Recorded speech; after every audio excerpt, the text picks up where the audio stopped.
Hello, and welcome to this episode of the Reset Podcast. I'm your host, Lauren Munoz, CEO of the experience agency, The Flash. Each week, I bring a different business leader who's doing some game-changing work and has a really unique story to tell. And this week's episode is no different. I am so excited to have Asieya Pine, who's the president of LWD, a really incredible agency that's here in the Northeast New York area. She has an amazing story as to how she got to be president of this agency. It is going to be such a delight for you all to hear. So take a listen. Hey, Asieya, how are you? Hi, Laura. I'm doing great. Actually, I think that might be a lie. I'm doing I'm doing as well as anyone that is working from home, homeschooling, prepping meals, trying to be a good wife, mother, daughter. You mean living in a pandemic? Been crazy. I literally cannot promise that I won't be interrupted by a child looking for help on their homework. And this is not a problem at all. This is the world we live in now. So as it is, nothing's changed. Even though we are in the middle of a pandemic, the podcast hasn't changed. And the first question remains the same. So Asieya, what was your first job? I worked so many places before this job that I honestly can't remember which one of the jobs was my first. But I worked these 4 jobs in college, and I went to school at night. And so I worked at this gymnastics center, working the front desk. I worked at a theater school as a runner. I've worked at a real estate company showing the model homes. But my most favorite job, and the one that I kept for the longest time through college, was working at a local store called the Perfume Shop. And the woman that owned the store there taught me so much. I mean, some really important life skills, like how to apply my makeup properly, yes, very key, how to purchase cosmetic inventory, how to balance the books, how to talk to customers, how to manage staff. And she literally taught me everything I needed to know about jewelry, which is where my love for jewelry comes in, and my husband suffers for it every day. You mean rewards you for it? Yeah, exactly. And then when I graduated, she offered to make me a partner, but I had just gotten my degree in marketing, and I thought I should probably go work for an advertising agency. Well, as one does. So tell me about the story, because when I was reading up on you, and I was like, wait, for real? This is how this started with her? Okay. So I like to hear the story, how you go from being an assistant secretary to being the president of this agency. And also, how does one stay at an agency like 20 years? Oh my God. I swear it's like a old school mentality or old school thinking, right? Like only like our parents, stayed at their companies for 20 plus years. I don't know, actually. I when I graduated college, like I said, I was looking for a job in advertising. I wanted to find a job close to home. I had lived with my younger siblings at the time, and someone had to be responsible and cook dinner and buy groceries. So I was looking for a place to apply for, and Lockard and Wechsler came up. LWD came up in my search, and it was close to home. It was about 10 miles away from where I lived. And I walked into this office, and there was 5 people working there, and they offered me the job on the spot. And Wow. I was like, yeah, I got to think about it, because I think I wanted like the bigger agency feel, but this, felt good. Right. So I literally said to myself, I was like, all right, this is a good first job. I knew I wanted to go back to do my MBA. So I was like, this is a good first job when you study while I'm studying for my GMAT. So, I'll work here for a year, and then I'll go back to school. And as I planned, I walked into my CEO's office 1 year later, and I said, hey, I'm going to resign. Thank you so much for this opportunity, but I'm going to go back to school to get my MBA. And it was so funny. He looked at me and he said, I'm going to pay for your MBA. Now go back to your desk. And I went back to my desk, and 20 years later, I'm still sitting at my desk. Okay.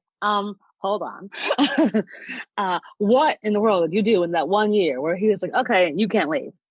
It's so funny you say that. He just wrote an article, and in the article he said, he was giving advice, and he was like, never think you're always right. And he says, I hired Asieya Pine, and she came into the office and she completely revamped the way that I did my accounting system. And now she's the president of the company. And I think like at that time, the agency was small and there was not a lot of people. And I just kind of got my hands into like everything, wherever he needed me or wherever anyone needed me. And I think I made myself useful. Mm-hmm. And that, I don't know, it just started. I mean, call it luck, call it hard work. I don't know. I was very lucky to end up where I was. And, I think since then, it's a crazy journey, right? Because Mm-hmm. I was a 6-foot person hired at the agency. And I was hired as the assistant to the CEO. And I remember I got handed like a stack of papers on my first day. And they were like, hey, all this data needs to be in by the end of the week. And I was like, wow, that's like the biggest challenge of my life, like, and I just grew with it. I worked in accounting, I worked in buying, I worked in account services. One of the big benefits that I had was I sat outside his office initially, and I could hear him on the phone all day. And I would just listen to what he said. So when I picked up a call, I could answer questions, and I knew how to speak to the clients. And I think that really benefited me as well.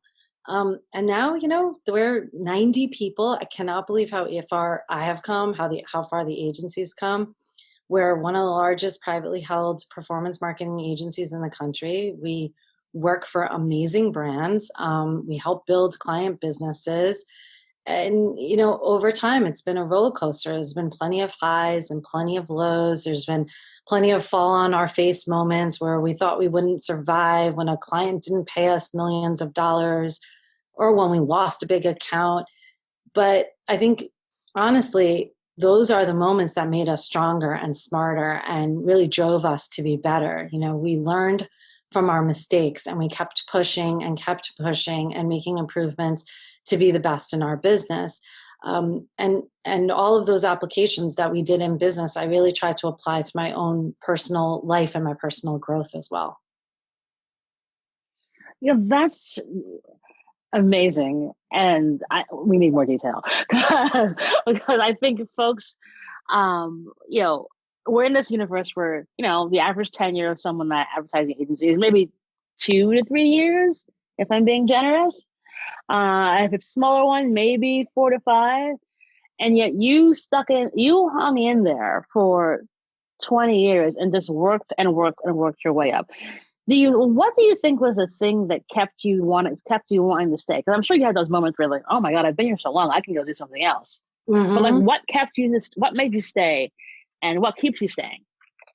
I think there's a few different things. Number one, it's funny you say that, because about 2 or 3 years into my career, one of my old professors called me, and he was like, hey, I remember you from college, and I know you're doing your MBA. He's like, but I have this opportunity at this, he owned an event marketing company, and he had a big event going on for Jaguar. And he said, I really need somebody to come in and organize the event and learn it from start to finish. And it was so tempting to make the move, but I was so happy where I was. There was really no need for me to make that move. And a few things that kind of went into that was, in advertising, or at least in our business, right, in performance marketing, we work with such a broad array of clients, right? From insurance to healthcare to retail, to CPG, direct to consumer, e-commerce brands. And it is, when you run direct response advertising or performance marketing, you see the results right there and then. And it's fun and exciting when you launch a campaign and the results are looking great, or even when it's challenging and the results are not quite where they need to be. You want to come up with like the greatest strategies to make everything work. And that was a very exciting place to be. It was, not boring at all, number one. Number two, the agency had a great team. We still have a great team who was constantly pitching business and winning new business. So you were never stuck working on, at a typical agency, a general agency in particular, you might be working on an account for 5 years, and then you're just burnt out on that account. At our company, we're working on something new every day, and it's really fun. And, and in particular, like now, as an example, at a very high level, what I do is I run the day-to-day operations of the business, right? I manage the departments, I run new business. But really what I do depends on the day. Some days I'm pitching a $50 million account. Some days I'm working on a multi-million dollar strategy.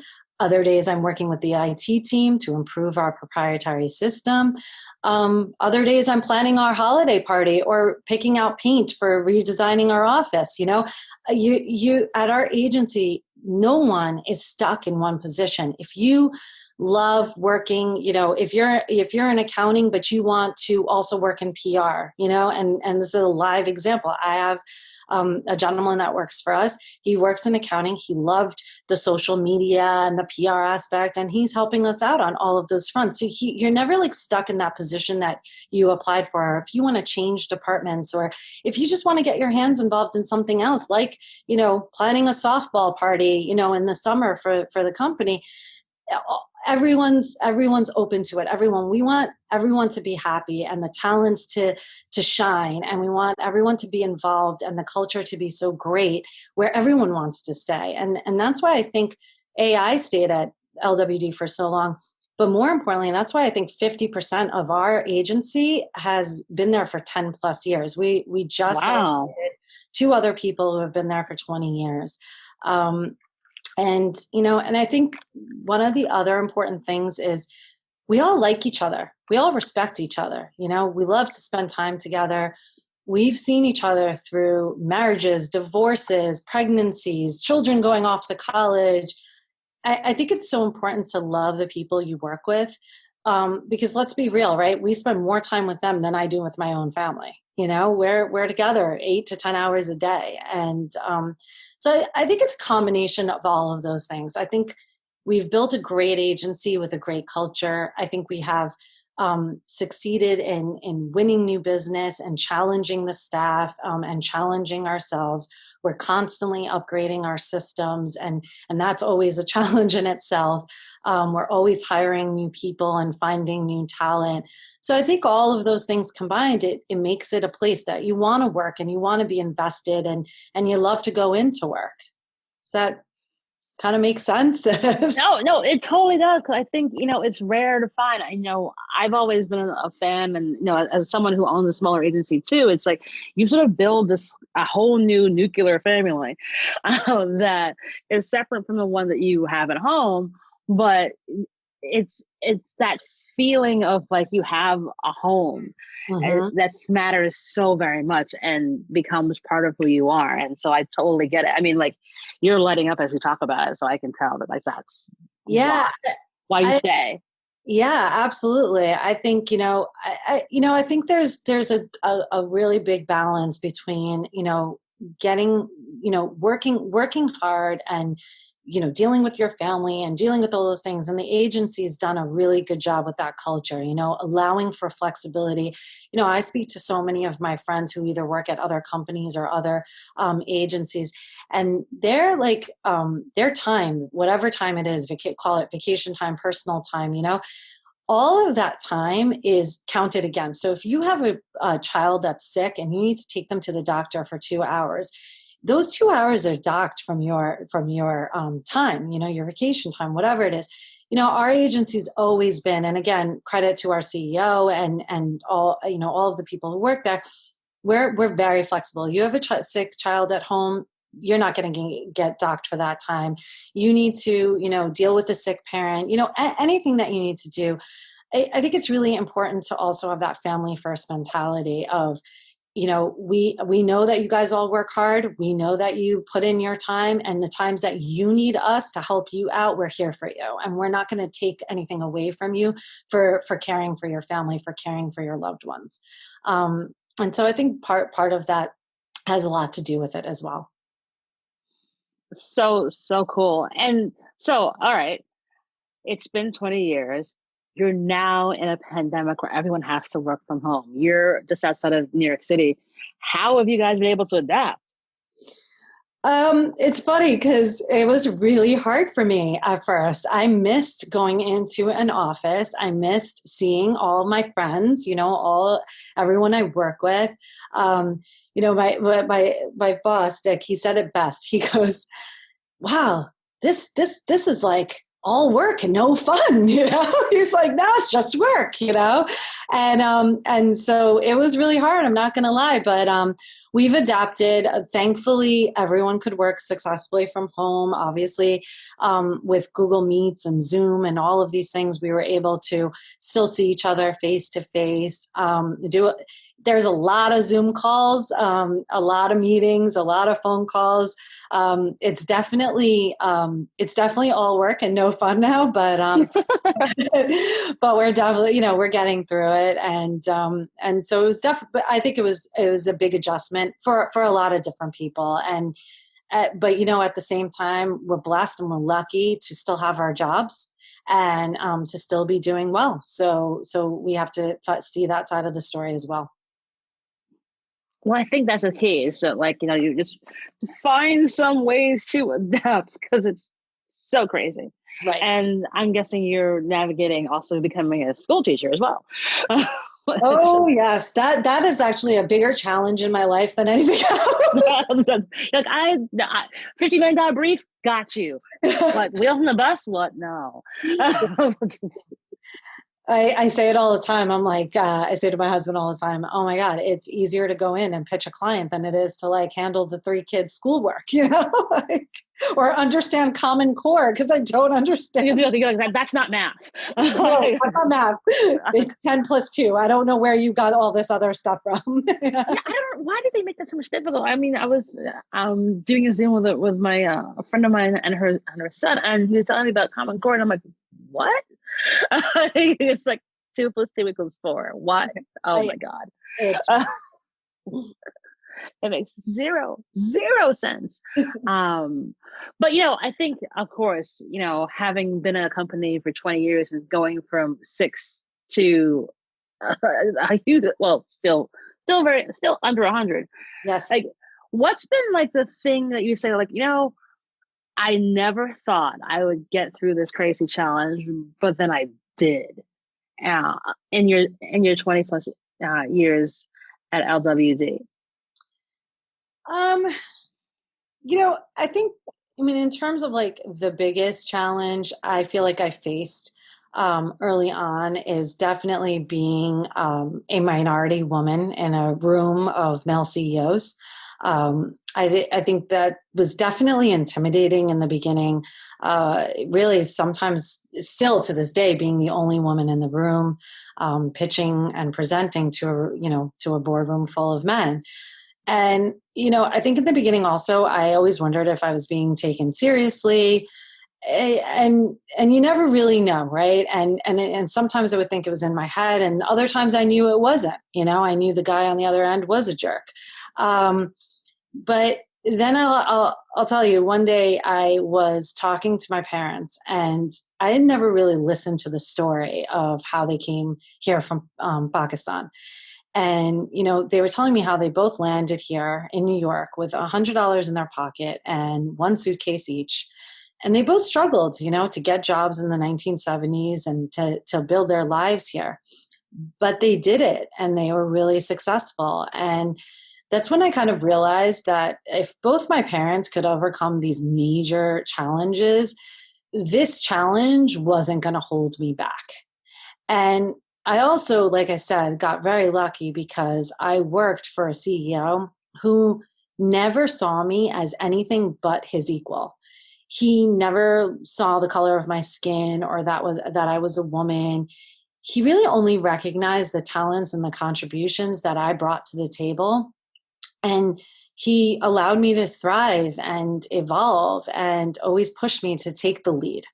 And so that's when, I decided that the best thing that I could do for myself was to, face the challenges head on, to stay true to my core values, to always be professional, and really never let any of the outside factors affect me, because all the people who actually mattered were my cheerleaders and my biggest support and my biggest fans. That's awesome.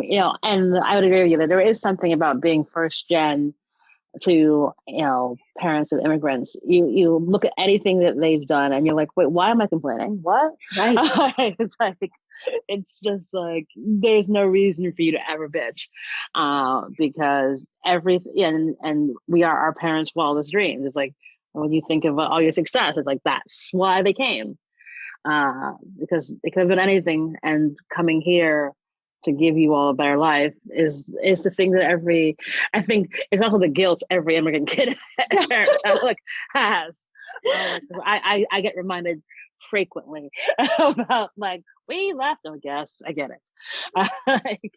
Oh no, trust me, I do too. I get pushed. I mean, one of the big reasons I had to go back and do my MBA is because my father has 2 MBAs, and my mother, of course, has a master's in microbiology. I mean, you couldn't come across like 2 parents who like are literally like smarter. Like I was just like, and so for me, it was like, of course, I have to go do my MBA. That wasn't even a choice. Like if I did, there would be disappointment in their eyes all the time, and also, I have to admire, my father and my mother, my dad in particular. He really worked hard to move up in the bank that he worked for. And again, he worked there for 25 years. So it's not unusual apparently in my family to stay in jobs. Consistency is key in your family. Yes. And I, he was always the guy that I looked up to my entire life. I'm daddy's little girl. I admit it. My sister and I fight over who's the favorite daughter. We change it in his phone all the time. Favorite daughter. He's always confused as to who's calling. And awesome. And I got to tell you, so much of this was me not wanting to disappoint him. And I'm gonna try not to get emotional. It was really just like, I wanted to show him that all of the hard work that both my dad and my mom put into getting us here and to building this life here, that we weren't going to disappoint them, that I was going to make it to the top. And it really motivated me. And it really, I was encouraged by both of them my entire life. And it pushed me and drove me harder. And so I remember when I got promoted to VP, I can't remember the age, but I might have been like 27, whatever. And I remember saying to my dad, I did it before you did it. And he's like, it's not a competition, kid. This is true. But yes, it is. No, I listen, I same, because I know for me, it was the same thing as like, my parents have, multiple master's degrees, and my dad's an electrical engineer. My mom's a nurse practitioner, and I've been in the advertising industry, I want to say like 14 years, and they don't still exactly know what I do for a living. They know I own an agency, and then whenever I send an article of like, oh, I'm in Forbes or I'm in Adweek, and they're like, oh, that's our daughter. We're so proud. And it's like, one of those things where you're like, oh my gosh, mom, you still gotta do it. But like, it also is like, yeah, see, I did it. See, it matters because like I think, there's a very unique characteristics that you get when you're the child of immigrants. And I think we all kind of all have it, like this drive to succeed, make our parents proud, and know that like, part of this is we did it for them. Like we wanted to show that like what your sacrifices meant so much for us. And so I totally get it. Absolutely. I agree. I couldn't agree more. So, now that we're in the middle of a crazy ass pandemic, looking back on all this stuff, especially since you've been at your agency for 20 years, what's one thing you probably would have told your 25-year-old self? Oh, there's so much I want to tell my 25-year-old self. I mean, most importantly, everything's going to be okay. I tell this to my 13-year-old daughter all the time. Like, I know this sounds like the world is ending, but it's all going to be okay. But But I would say, the most important advice that I should have given to myself and I could give to anyone else at that age is the ability to take constructive criticism well and to learn from it. And I think that many people, including myself, tend to take constructive criticism as criticism. And it's not that. And I learned that the hard way too, I have a great story. Like I of course, every year, I'm working here and I'm thinking, hey, I'm doing a wonderful job. I mean, of course, I killed it this year. I accomplished so much, And I had this manager, and he's going to remain nameless, but when he hears this, he'll know who he is. And every year he would write a review that had a laundry list of things I needed to improve on. And I would be like, man, I killed it. Why is he saying all this? And I'd be sad, or I'd be angry, or I'd be upset. I mean, I had so many emotions over the years. But I would take that list and I'd work on all the points he listed. And then next year I'd get a review and he'd give me a new list, a new laundry list of things to work on and improve and skills. And I remember thinking to myself, why does this guy hate me? He pretends to like me. Why does he hate me? And it wasn't until I got promoted to VP that he sat me down and he explained to me why he gave me a laundry list every year. And he explained to me that it wasn't criticism. It was constructive criticism. And he said he knew that I was great. But by telling me all the great things I had done, it wouldn't have gotten me anywhere. He said he would say, I wanted to see you continue to improve. I wanted to see you be smarter, be better, learn more, work smarter. And he said, because I care about your success and I want to see you succeed. And it was funny because he even said, he went as far as to say, like, I can give you a 5-sentence great review, but what would you have learned from that in all of those years? And when he sat me down and he said all of that, it really made total sense to me. And furthermore, when I started writing staff reviews, I realized too that was the right thing to do. If you want to see people succeed, you as a manager need to guide them. And you as an individual, my 25-year-old self, if I wanted to succeed, I needed to listen. And so I think so many people take that the wrong way, especially when you're starting off in business. You just think your manager hates you. Yeah. But so often, if the manager's taken the time to write things that you should improve on, they wouldn't have bothered if they didn't have faith in you. And I think that's something that I wish, and I tell my team all the time, I'm hard on you today because I want you to be better, and still to this day, this man is still my mentor. I still ask him for advice. I ask him for advice for my finances, advice about my kids, advice about my marriage, advice about work. He's older. He's going to hate that I said that. He's older. He's wiser. And older is wiser. Yeah. And I realized, I still have plenty to learn from him, and we're not always going to agree, but at the same time, I think I trust him, and I know that he only wants what's in the best interest for me. Awesome.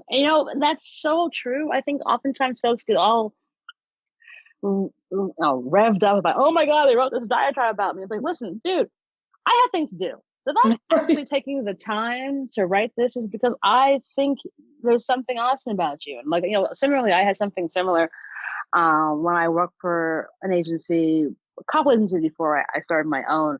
And, I thought this dude just did not like me because he just always had all this quote unquote criticism, was I thought. But over the years, he's become such a wonderful mentor and one of our biggest cheerleaders because I see so much in you. And if you can just do this, the sky's the limit. And I think those are the things that I cherish so much as a result of learning from him. So I'm right there with you.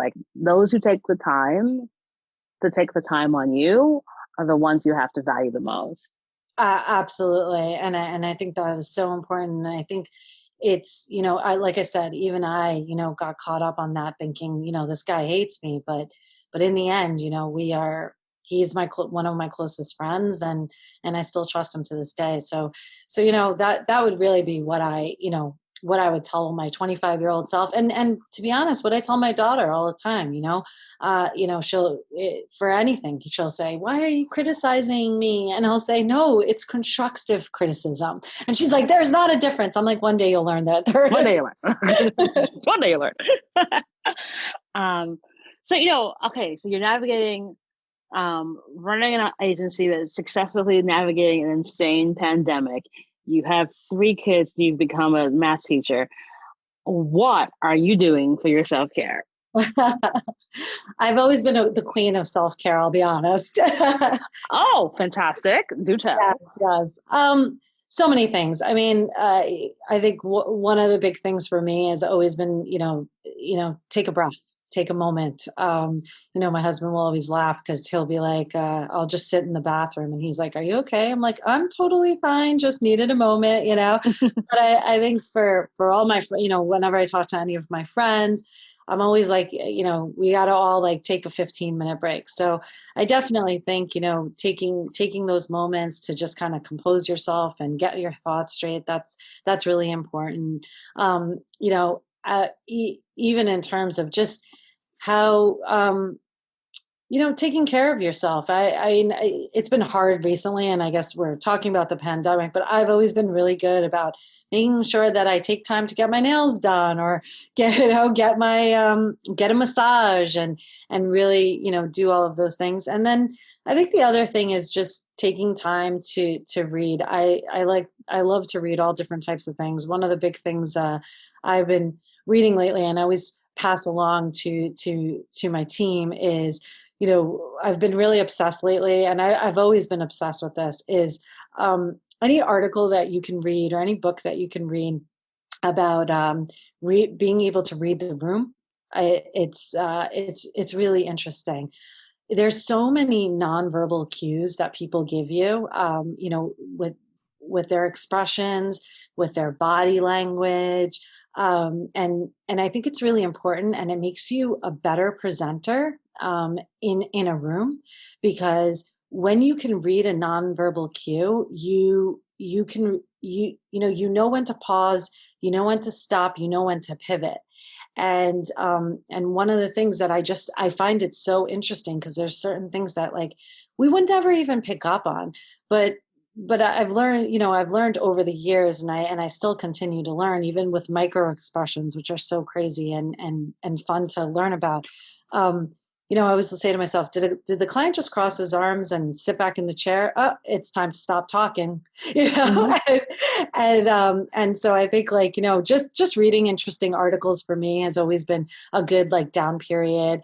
I do a lot of sitting on my deck and reading articles, and then I love to talk, as you can tell in this podcast. So just having great conversations and a great meal. These are all things that I think are important during this time, and just reconnecting with your family.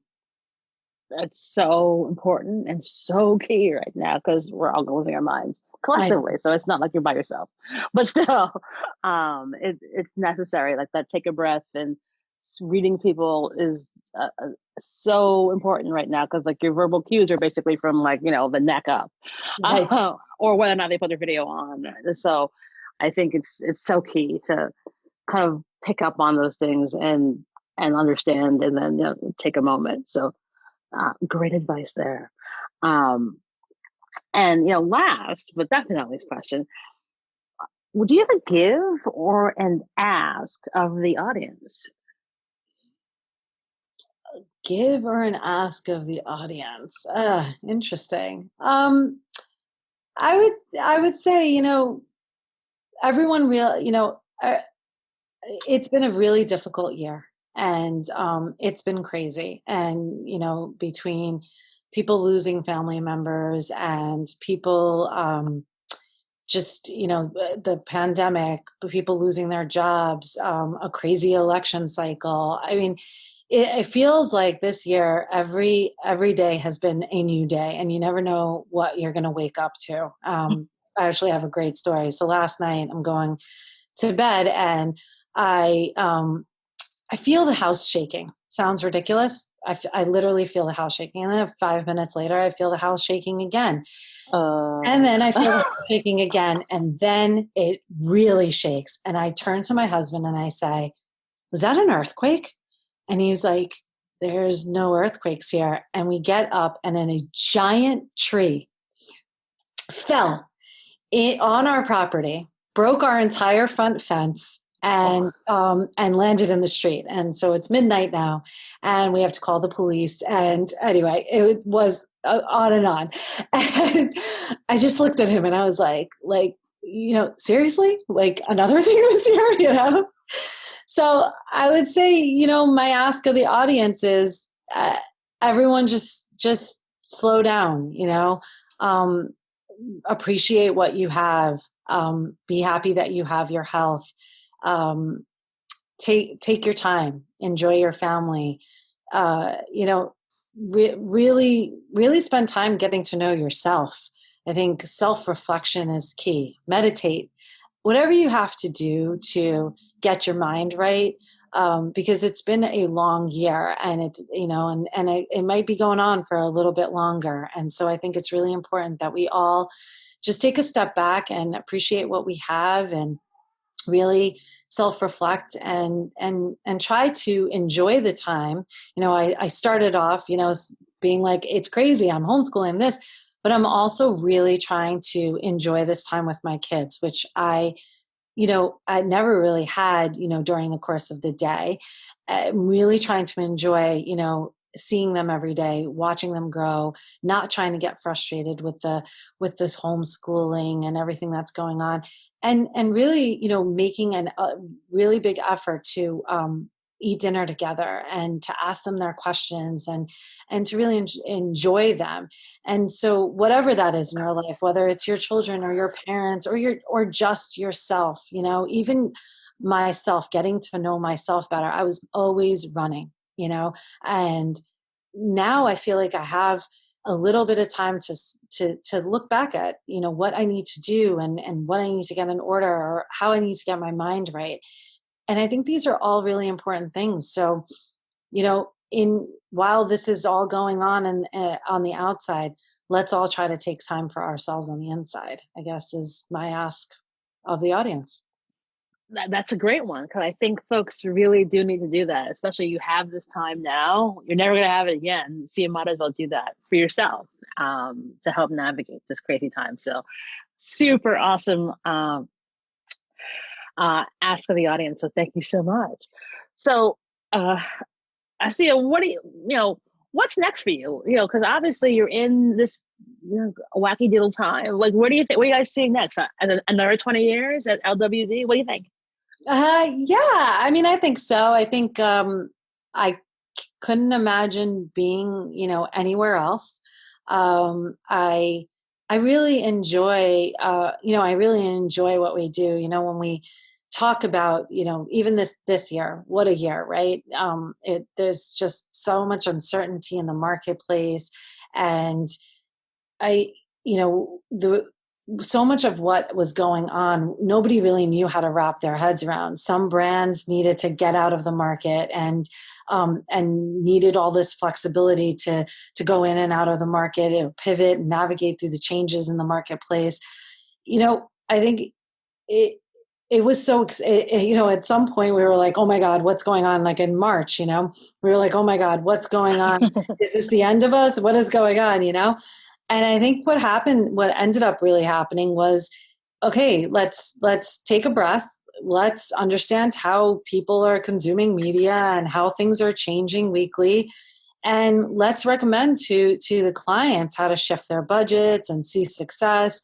And it was interesting because when March hit and everything was shutting down, our team, we were all like, all right, you know what? A lot of people are going to be home now watching TV.